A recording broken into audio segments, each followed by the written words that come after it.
of the House in the Lok Sabha, on the floor of the House in Lok Sabha. Let's just cross live to the protest that is taking place within the House.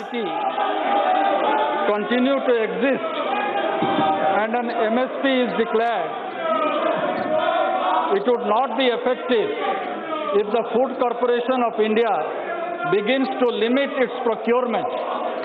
This would result in a fall in demand for produce and so prices would drop.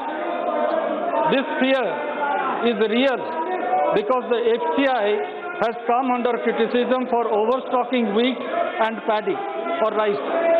I would like to understand from the government whether FCI has stopped procuring half of its rice from Odisha and whether this is also happening in different parts of the state because overstocking of rice and wheat is there in our country.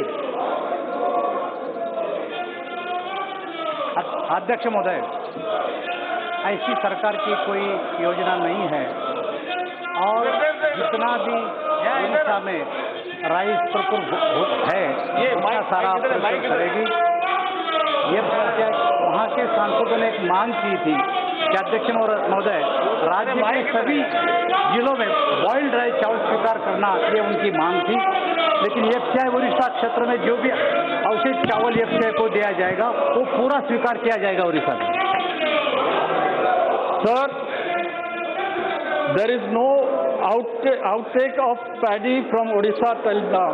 That is the problem. Overstocking is there. But as the minister has replied, I think it is better you revisit this issue. My second supplementary, sir, is no one can deny that companies and business houses, traders in India are often found involved in cartelization to increase their profits.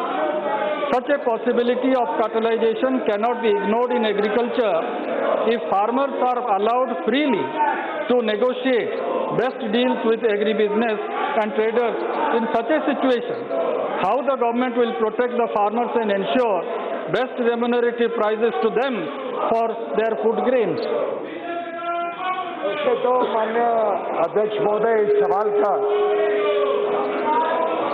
सवाल का साथ जो सवाल दिया गया उसके साथ इसका कोई तो मेल नहीं बैठता है।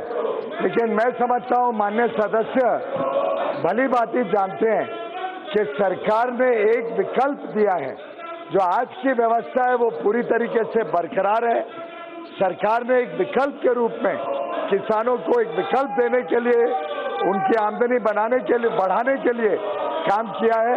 मैं चाहूंगा कि माननीय सदस्य इसको गहराई से देखें और समझे कि कैसे जिस कानून का इन्होंने जिक्र किया उससे कोई नुकसान नहीं है।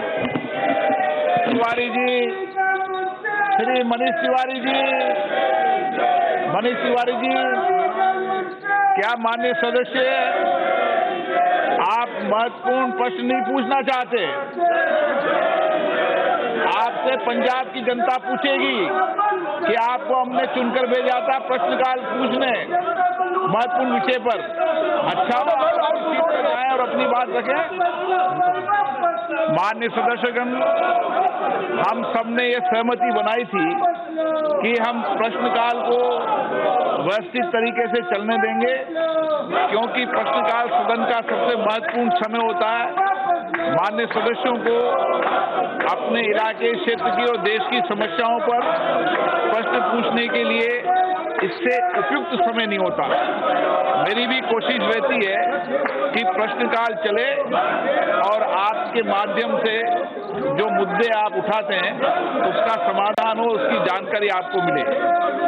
इसलिए आपसे आग्रह कर रहा हूं कि आप अपनी सीट पर जाकर विराजें ताकि सदन ठीक से चल सके। हर्षित कौर, माननीय अध्यक्ष, adjournment मोशन इसमें ले लिया जाए।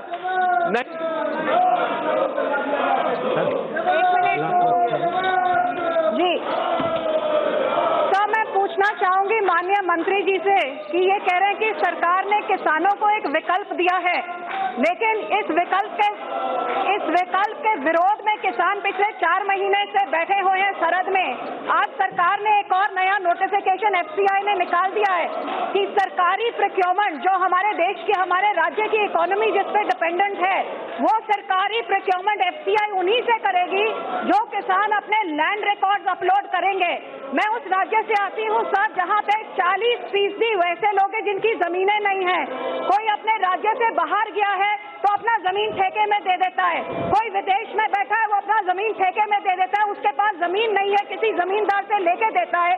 अब FCI के सर्कुलर के हिसाब से जब तक वो लैंड रिकॉर्ड अपलोड नहीं करेगा, FCI सरकारी खरीद नहीं करेगी, तो ये 40% ये बेजमीन वाले किसान कहाँ जाएं? ये नई चीजें। दूसरी बात सर, ये कह रहे हैं विकल्प दिया है। हमारे स्टेट का APMC एक्ट क्लियरली 2003-13 से किसान को ये राइट देता है कि वो कमीशन एजेंट के थ्रू भेजे या डायरेक्ट भेजे। ये कहते हैं FCI एक्ट में ये कोई संशोधन नहीं करेंगे, स्टेट एक्ट से इंटरफेयर नहीं करेंगे, डायरेक्ट इंटरफेरेंस है। फेडरल स्ट्रक्चर के हर एक चीज में इंटरफेयर करके जो अच्छा खासा चल रहा है उसको तोड़ने के काम कर रहे हैं। क्यों कर रहे हैं? माननीय अध्यक्ष जी, मेरी बहन अभी तक तो मंत्रिमंडल में ही ये सब विषयों को स्वीकार करके और एक पारदर्शी तरीके से देश में काम हो, देश में प्रोक्योरमेंट हो, उसके लिए बहुत उत्तेजना के साथ काम करा करती थी। मुझे समझ नहीं आ रहा है कि आज वो कैसे भूल गई हैं कि इस देश की प्रतिबद्धता है, इस देश की जनता की संकल्प है कि इस देश में पारदर्शी व्यवस्थाएं हो, इस देश में गलत कामों को रोका जाए और उसी के तहत पूरे देश में आज FCI की प्रोक्योरमेंट बहुत अच्छी तरीके से चल रही है। देश भर के किसान अपनी उपज का मूल सीधा सरकार से लेते हैं, डिजिटली लेते हैं, लेकिन मात्र एक राज्य है जहां पे वो कहते हैं कि नहीं, हम किसान को पूरी मूल नहीं देंगे, हम किसान के खाते में पैसा नहीं डालेंगे।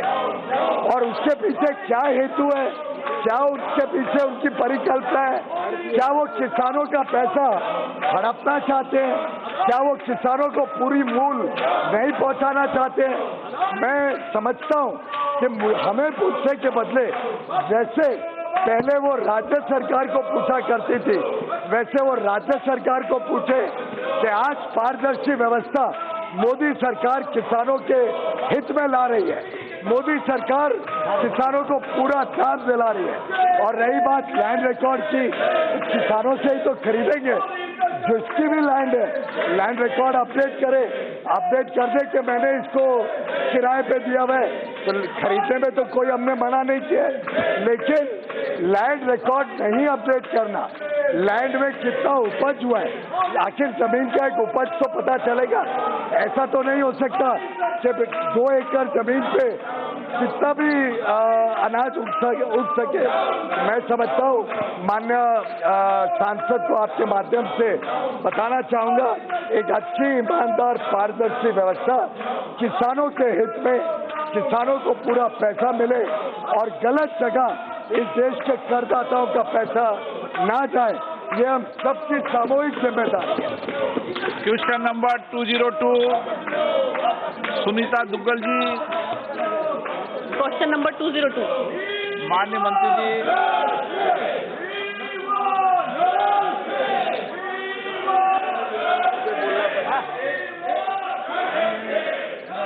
आपकी अनुमति से आपकी प्रश्न पूछने दो, उसमें टाइम आप। अरे भाई फिर बात नहीं आएगी। नहीं प्रश्न पूछने दो, तब बात करो। Will the minister be pleased to state the number of schemes implemented by the government for farmers engaged in fisheries? Whether the government has framed any scheme to enhance the fish production? If so, the details thereof, and if not, the reasons thereof. The total funds allocated under various schemes by the government for welfare of fisheries sector during the last 3 years statewide. Whether the government has any plan for fisheries production in waterlogged land, and if so, the details thereof, and if not, the reasons thereof.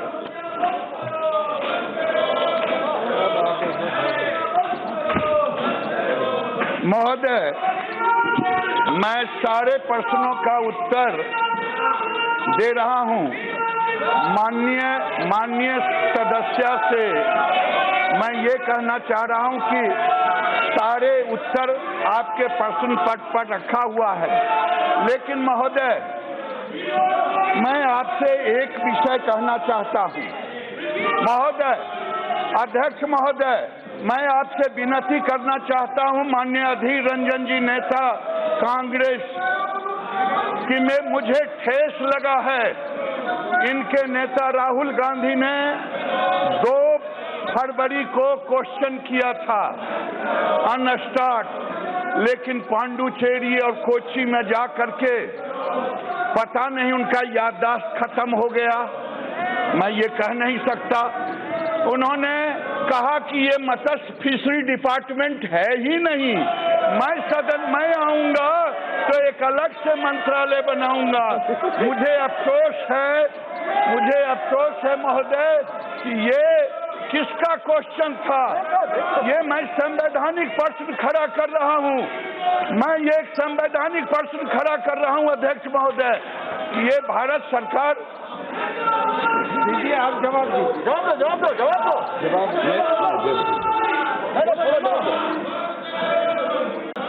मैंने पहले ही कहा कि माननीय सदस्य ने पूछा है कि राज्यवार ब्यौरा दें, तो उत्तर में ही मैंने दिया है 3,386.57 लाख भारत सरकार ने विभिन्न राज्यों को दिया है, राज्यवार ब्यौरा है।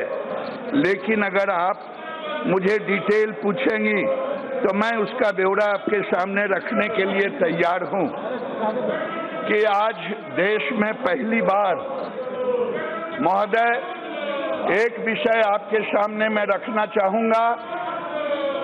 1947 से लेकर के 2014 तक जो सामने लोग बैठे हैं, जो पीढ़ियों दर पीढ़ियों तक राज किया, उन्होंने केवल 3,682 करोड़ ही सेंट्रल एलोकेशन दिया, 3,682 दिया। और मैं ये कह रहा हूं महोदय, मोदी सरकार ने 32,000 करोड़ का 32,000 करोड़ का हमने इन्वेस्टमेंट किया। और जानते हैं, जिसने बरसों तक राज किया, भारत में 2014 तक केवल 100 लाख उत्पादन हुआ था मछली का, केवल 100 लाख, 10 मिलियन। मोदी ने केवल 6 साल में 150 लाख का उत्पादन किया। मैं इनसे पूछना चाहता हूं, जिनको पता नहीं है, जिनके नेता को पता नहीं है, इनके नेता को पता नहीं है कि फिशरी डिपार्टमेंट कहां है, कब अलग हुआ। मोदी जी ने 2019 के पहले 2 डिपार्टमेंट बना दिया। अगर मैं कहूं कि ये 32,572 करोड़ का इन्वेस्टमेंट का मॉडल रखा, ये देश के इतिहास में, अध्यक्ष महोदय, आज तक नहीं हुआ है। मैं यही कहना चाहता हूं, आज देश में फिशरी का ग्रोथ, टोटल ग्रोथ 10% 87 है। इनके शासनकाल में केवल 5.27 था। महोदय, ये बताता है कि फिशरी के ग्रोथ में मोदी ने कितना बड़ा स्टेप लिया, डिपार्टमेंट दिया। और महोदय, मैं आपके सामने ये रखना चाहता हूं, इनके नेता को कहीं स्कूल भेजिए, इनको बताइए कि भारत में कौन कौन डिपार्टमेंट काम कर रहा है, नहीं तो ये भूल जाते हैं कि संघीय ढांचा में कौन कौन विभाग है। श्री TN प्रतापन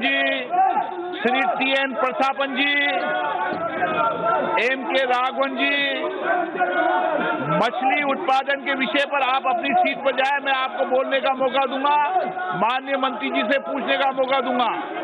ये महत्वपूर्ण विषय है। मेरा आग्रह आप अपनी सीट पर जाएं। आप अपनी सीट पर जाएं, मैं बोलने का मौका दूंगा, निश्चित रूप से मौका। सभा की कार्रवाई 12 बजे तक के लिए स्थगित की जाती है।